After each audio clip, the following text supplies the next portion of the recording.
અહીંયા આવતા હતા 1-1.5 કિલોમીટર બાકી હતો એટલે અમારા સુનિલભાઈ બોલ્યા, એ સુખ શાંતિ જોઈ છે, સુખ શાંતિ જોઈ છે. મારી બાજુમાં એક છોકરો ઉભો હતો કે સુખ શાંતિ જોઈએ છે. સમજ્યા તમે? સુખ શાંતિ જોઈ છે, સુખ શાંતિ જોઈએ છે, જીવનમાં એ જોઈએ છે. ખાસ એક યાદ રાખજો સાહેબ, બાધાનું કહેતા નથી. ઘણા શું કે મહારાજ કહેવાનું તો મહારાજ કરો ને બાધા દે. મારે તમને 2-3 પ્રશ્ન પૂછાય શોર્ટમાં જ. તમે આ કપડાની દુકાનમાં જાઓ એટલે કપડાની અને એને એ કપડાની દુકાનમાં જાઓ અને કહે કે આજે દૂધી તો 50 રૂપિયા કિલો છે અને પેલા શું કહેવાય મરચાં ટમેટા એના ભાવ બોલવા માંડે.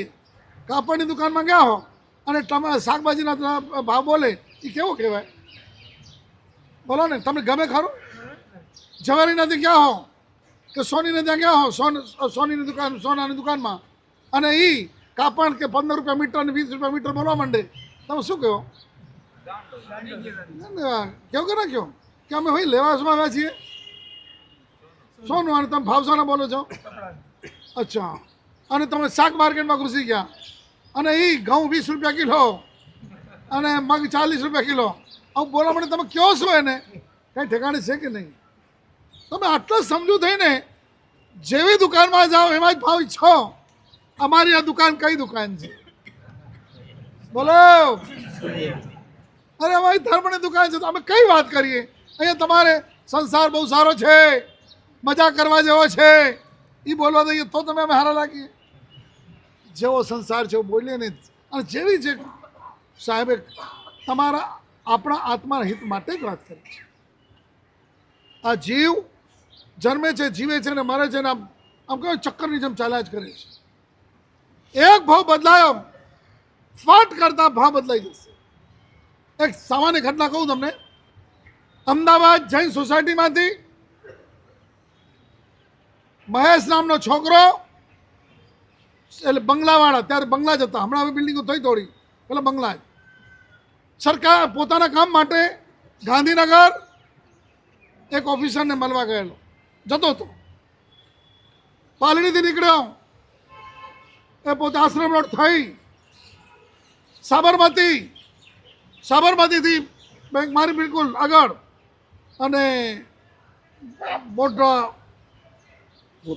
મોઢેરા થઈ અને આગળ જરાક વધતો હતો ને અચાનક શું બની ગયું? કાર પણ ગાડી ટોપની બધું જ હતું.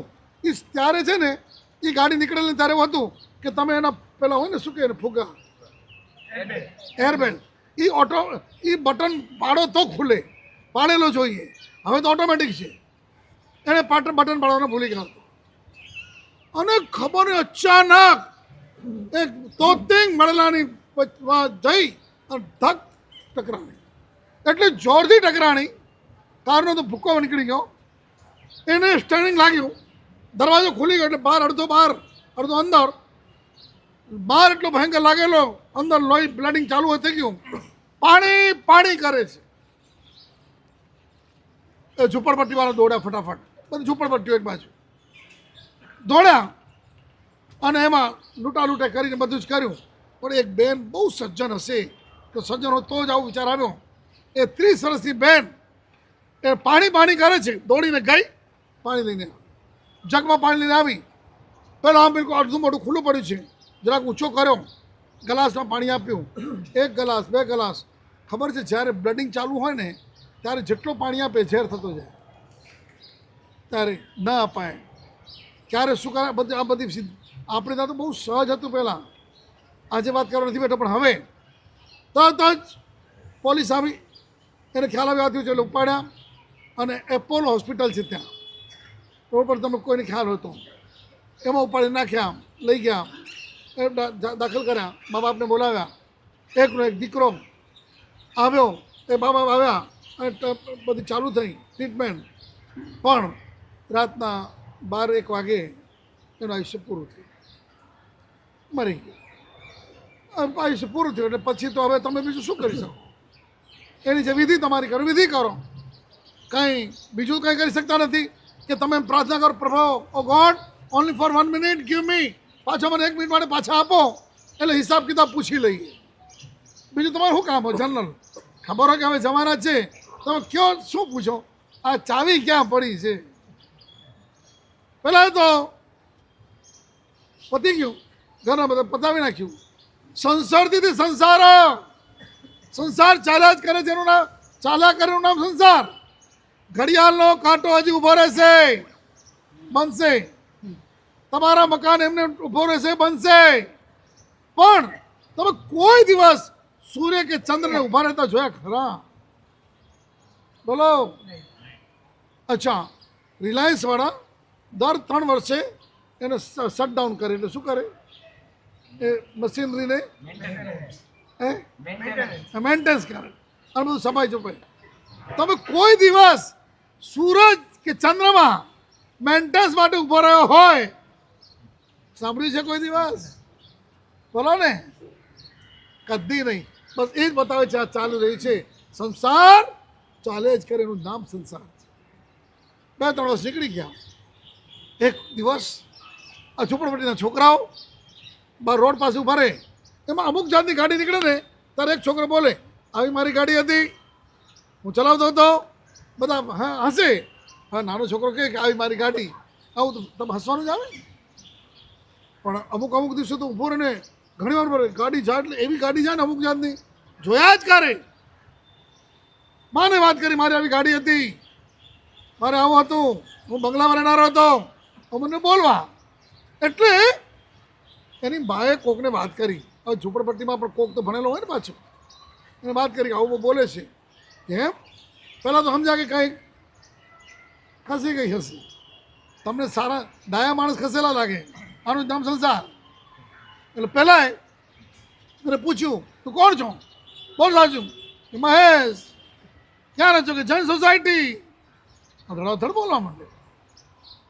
રવિવારના દિવસે એ ઉપડ્યા અહીંયાથી મોઢેરાથી આવ્યા સાબરમતી બસમાં, સાબરમતીથી પાલડીમાં ઉતર્યા. કાં જૈન સોસાયટી, એ રિક્ષા કરી જૈન સોસાયટી. અમુક બંગલા પાસે આવે એટલે જવું આ બંગલો, એટલે બધા ઉતરી ગયા. બંગલા પાસે ગયા, ચોકીદાર કહે, હે ભાઈ શું છે?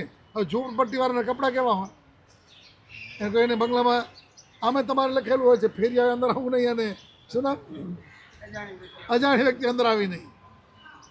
એટલે પહેલાં કહે શું છે ભાઈ સમજજો, હવે એક દિવસનો આ બંગલાનો ધણી આવ્યો છે, પણ ભાવ બદલાયા છે, ભાવ બદલાઈ ગયા.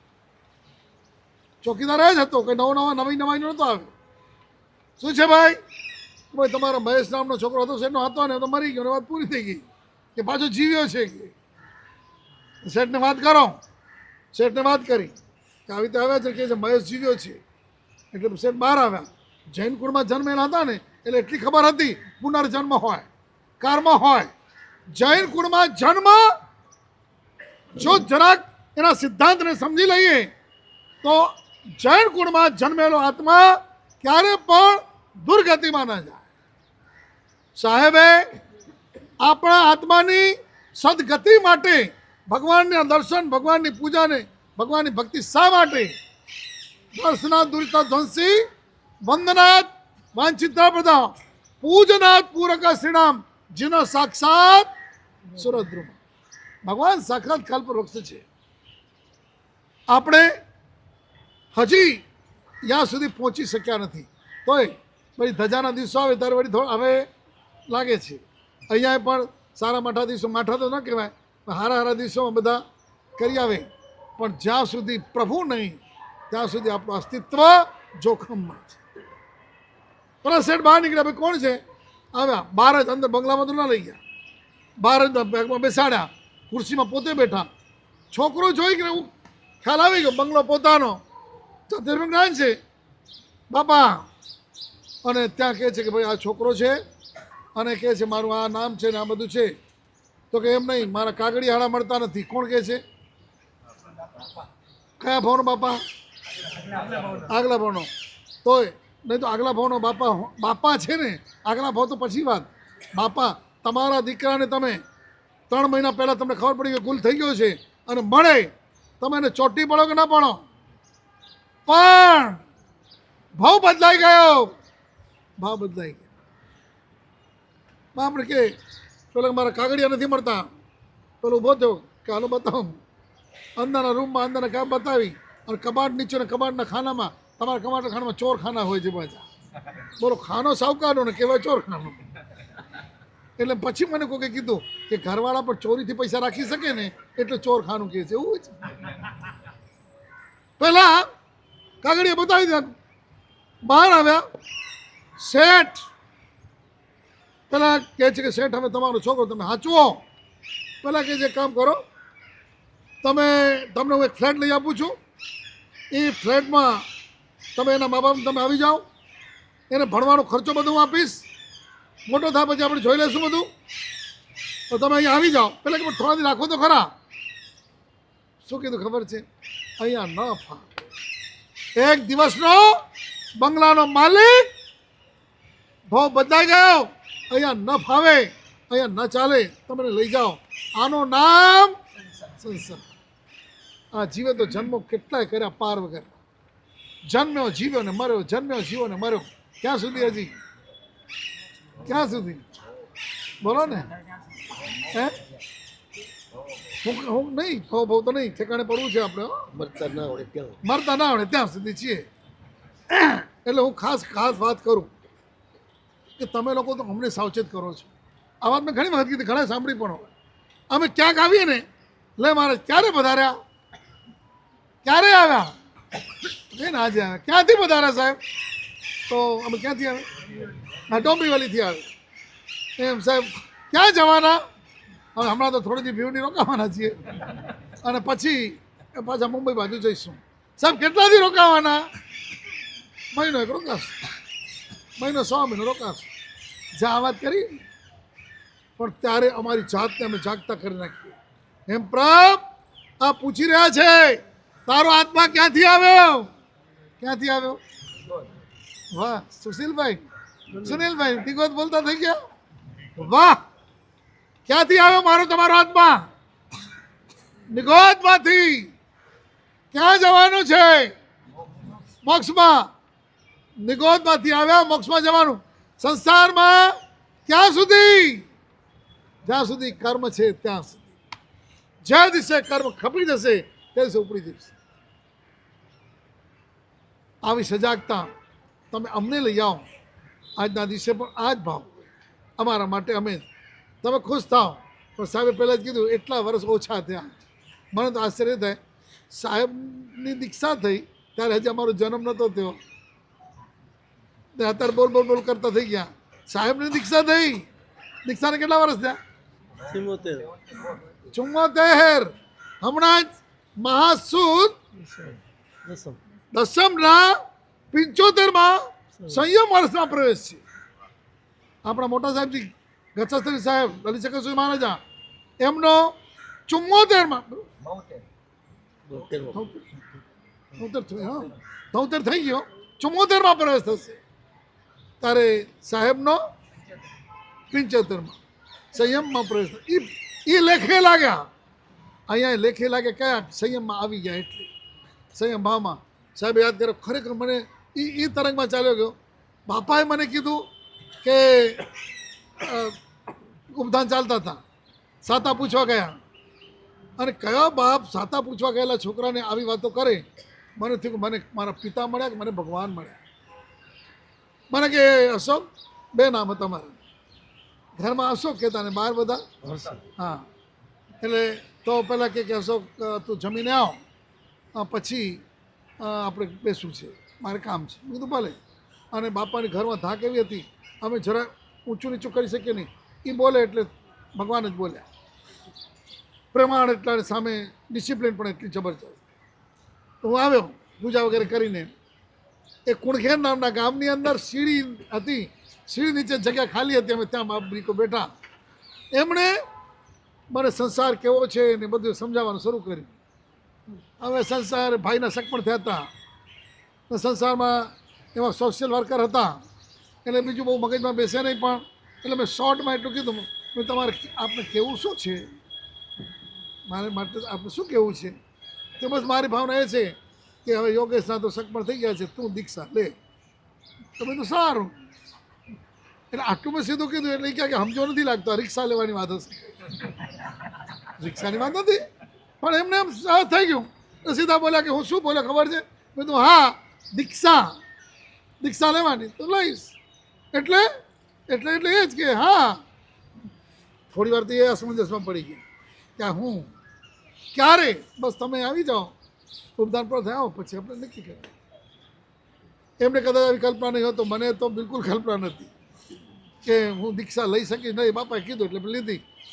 સાચું કહું છું, અત્યારે જ્યારે સંસારનું સ્વરૂપ જોતા હોઈએ ને, તમારા જે નાટક સંસારના, તો મારા ગુરુમાં 1.5 વર્ષ સુધી જીવતા હતા ને, ત્યારે કાંઈક એવો સંસારનું કાંઈ નીકળે ને તો ગુરુમાને કહું, ગુરુ મહારાજ આ કેવું કહેવાય, આ કેવું કહેવાય? તો કે મહારાજ તમે બચી ગયા નહીં તો ડૂચો નીકળી જાય. આ એમનો સંસાર એ એક શબ્દ હતો.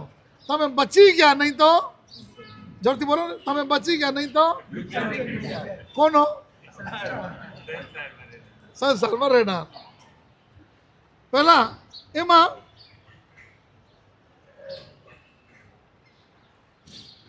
અત્યારે રોજ પિતાશ્રીની પૂજા કરતો હું, બધા મહાત્મા પૂજ્યોની કરું, તેમાં દરેક એક અભાવ એ આવે કે તમે અહીંયા સુધી મને એક કેવા માણસ, ક્યાં રખડતા કેવા, અને પ્રભુ મારા પિતાશ્રી સિવાય નહીં તો કોઈ નહીં, પિતાશ્રીએ જ તડાક કરતા મોકલી દીધા. અને ક્યાં લેવાની ને કેવા, એમાંય ઘણા મને પૂછે કે તમે અહીંયા ક્યાં આવી ગયા? કચ્છના ને બાની ચાથી કલા પુરુષ મારી પાસે. પિતાજી કે મારા દોસ્ત હતા કેશુભાઈ અને તારે કુંદકુંદ મહારાજ, તારે અહીંયા જવું હતું. એટલે મેં ત્યાં ગયા, પણ પૂરું ભણો કે ઋણાનું મન હશે ને, ગુરુમાને જોયા ને ખબર ને ગમી ગયું અહીંયા. અને ગુરુમાનો સ્વભાવ કેવો કે મોઢું કેવો મલકાતું જ રે, હસતા જ મોઢું કાયમ આમ મલકાતું જ. અને મને ગમી ગયા, ફિનિશ થઈ ગયું અને ગોઠવાઈ. તમારે શક પણ ગોઠવતા વાર લાગે, અમારું ગોઠવાઈ ગયું અને ભગવાનની કૃપાથી એ વર્ષે દીક્ષા થઈ ગઈ. આજે આ વર્ષો ગયા એ બહુ મહત્વ નથી. સંયમમાં આવીને વડીલોની કૃપાથી જે કંઈ સારું થઈ રહ્યું છે થાય. આરાધના 100 અને 12 તમે આ બધી જે કરી રહ્યા છો શાસનની પ્રભાવનામાં નિમિત્ત મને મારે અમારા મગજ ઠેકાણે રાખવા જ પડે. એમાં જો અમે ખેંચાઈ ગયા તો નમો હરિયંતાણમ. એટલે જેમ બને એમ આ બાજુ તમે ભલે ધર્મ આરાધનાઓને દ્રષ્ટિથી ખૂબ ખૂબ કરો, અમે અમારા આત્માને પણ નજરમાં રાખીએ. અને સાહેબે તો જાગતા કરી દીધા. હમણાં 72 વર્ષો થઈ જશે, એટલે હવે 72 વર્ષ થાય ને તૈયારી કરવાની હોય, ખબર છે? હા, ક્યાં નહીં? હા, નહીં એમાં કોઈ કહીએ કે હા કે નહીં, જે છે તો છે જ. બસ પ્રભુની કૃપાથી બધા એવા. આજે તમે બાધા એટલે જે પૂજા શરૂ કરશો ને, તમારા આત્માને તો લાભ થશે, સહયોગમાં મારા આત્માને લાભ થશે. કેમ? નિમિત્તમાં. આજે યાદ કરશો મહારાજ આવ્યા હતા, આવ્યા અને પૂજા શરૂ કરી, એમાં એ નિમિત્ત કારણ બની જશે. એટલે એનો લાભ અમને પણ થશે. તો ખાસ બધાને ભલામણ. 2-3 પ્રસંગની વાત કરી દઉં કે કાલે તો આપણે ધજા છે, શત્રુંજય ધામ અને કાલેર. હા, પણ શત્રુંજય ધામ ને કાલેર 2 ઠેકાણે. પરમ દિવસે ગોપાલનગરના ભગવાન 3 એ ખાસ ભિવંડી વાળા માટે જ રાખેલા છે. બાકીના ભગવાનો તો ગયા, પણ 3 પરમાત્માના ચડાવવા. ગભરાતા નહીં, બહુ મોટા ચડાવવા ને તમારા નહીં તો ઘણા કે કહો નહીં, પણ જિંદગીની અંદર એક વખત પરમાત્માની પ્રતિષ્ઠા કરેલી આત્મા, તો એ પરમાત્મા અણુ અને પરમાણુ જ્યાં સુધી રહે, જેટલા હોય એટલા દેવલોકના સુખને ભોગવટો કરનારો એ પુણ્યાત્મા બને છે. એટલે જો કે ભાઈ મોટા અચ્છા આવીને બેઠા, ચડાવો બોલ્યા, અમે એવા પણ આત્માઓને જોયા છે કે આવીને બેઠા અને અચાનક લાભ મળી ગયો, આખી જિંદગી યાદ રહે. ચાલો આવી રીતે આપણે ભગવાન આપણા હાથે બેસી ગયા છે, એ પરમાત્મા વગેરેને ચડાવવા છે. એ છે 7મના. એમ કરતાં 10મના સાહેબને માટે, એટલે અત્યારે કાંઈ નથી કહેતો, એ બધી ગોઠવાશે. પણ પૂનમના દિવસે મારી બહેનો એના માટેનું ખાસ જૈણા વાટિકાના મુખ્ય હોલની અંદર એક સાથે 1000 બહેનો મારા બેસી જાય એવી રીતે સિટિંગમાં, અને બહેનોને જિંદગી માટે સર્ચ લાઇટ. અમારા સાધુજી ભગવાન તો વર્ષોથી અહીંયા રહે છે, બધાને યોગ્ય સલાહ સૂચન આપ્યા છે, તો જ તમે આટલે સુધી આગળ આવ્યા છો. પણ હમણાંથી થોડીક વધારે ડોઝની જરૂરત પડી છે એવું લાગે છે. કારણ અંદરની એક વ્યથા છે. મારા જૈનની દીકરીઓ, મારા જૈનની મહાજનની જૈનોની દીકરીઓ સહજ ભાવે અજૈનો તરફ ઢળાણી હોય એવું બનતું હોય છે ને બને છે. આ વાર્તા છે કે હકીકત છે? એ મારી જૈનની દીકરીઓ રાજરાણી એ નોકરાણી થવા માટે સર્જાયેલી હોય, મા બાપ એને કેવા સંસ્કાર આપતા હશે? એમાં કઈ ખામી રહી કે આજ રાજરાણી નોકરાણીના ઠેકાણે પહોંચી જાય ત્યાં સુધી તમને ખ્યાલ ન રહે. આજે અમારી જવાબદારી જાણે આવી હોય વ્યથાપૂર્વકની, ત્યારે કહેવાનું મન થયું કે ના, આપણે કંઈક કહીએ. એક વ્યક્તિ પણ બચશે ને, એક વ્યક્તિ, તો અમારી મહેનત સફળ છે. હું ઘણા મા બાપને કહું કે હું તમારી દીકરીને આ કહું છું, તમને દુઃખ નહીં થાય ને? સાચું કહું, એ મા બાપના આંખમાં આંસુ હોય કે સાહેબ બહુ સારું કર્યું, તમે કીધું, અમે નથી કહી શકતા. જોકે ભિવંડીની અંદર છોકરાઓનો પ્રોબ્લેમ નથી, નહીં તો બાકી બીજા ગુજરાતી બધાને પરદેશ ભાગવું છે. ક્યાં જવું છે? લંડન નહીં હો, અમેરિકા, કેનેડા, ઓસ્ટ્રેલિયા, અને ત્યાં થઈ જાય. છતાં દીકરે કેટલાય મા બાપ દીકરા વગરના કપાળ કૂટતા બેઠા છે, અમે જોઈ રહ્યા છીએ. છતાં દીકરે, બોલો કોણ કહેશે? અને અચ્છા, તમારો નાનકડો બાબલો કોઈ ચોઈસ લઈને અહીં આવ્યો છે કે એને ચોઈસ કોણ આપે છે? તમારા દ્વારા અપાય છે. અમારે એ જ વાત કરવી છે. પણ બહેનોની અંગત વાત સાધુજી ભગવાન કહેશે ને એમને ગમશે. એટલા માટે બરાબર પૂનમ છે કઈ 1 ફેબ્રુઆરી રવિવાર બપોરે 2 થી 5, અને 5 વાગ્યા પછી જરા ચિંતા કરતા નહીં. થોડું નહીં કરવું પડે. હા, પ્રોબ્લેમ જ નથી, પ્રશ્ન જ નથી. એટલે ખાસ જેટલા દિવસ છીએ ને એટલા દિવસમાં કાંઈ નવા તુક્કા ગોઠવીને હું તમારો સંપર્ક કરી અને અમારે કાંઈક કરી લેવું છે. એટલે મીન્સ જેટલો જે કાંઈ લાભ થાય કરવાનું છે. તમારી બહેનો એના કાંઈ ફોર્મ છે શું? આવતીકાલથી પાસ એ બધા હમણાં દિવસ વાત કરશે અને મળશે. બધા ખાસ એમાં જોડાજો. અને ખરેખર પેલા છોકરાને બાપે કહી દીધું કે એને અહીંયા લઈ જાઓ, પણ પોતે રાખ્યું નહીં. આનું નામ છે સંસાર, સ્વાર્થમય સંસાર. આ ભાવના સંબંધ આવતા ભાવમાં એ સગો દીકરો, છતાં એને કાંઈ તૈયારી નથી મા બાપની. વિચાર કરજો. અને એ સંસાર એ જ છે. તો આપણે પણ મળેલા જન્મને સાર્થક કરવા માટે જીવનની અંદર દયા, દાન, પરોપકાર વગેરેના કાર્યો કરીને મળેલા માનવોને સાર્થક કરવાનું છે. આજે હવે પાછા હવે તો અહીંયા જ છીએ, રોજ કંઈ હશે એ જાણ કરાશે. આજે જયધર મહારાજને અને અમારા હર્ષકે મહારાજને પણ ના પાડું છું કે તમારે બોલવાનું નથી, કારણ ટાઈમ થઈ ગયો છે. પણ તમે કહો તો 5-5 મિનિટ બોલે પણ ખરા. હા તો ભલે, મારે તમારા મોઢે હા પડાવવાની હોય.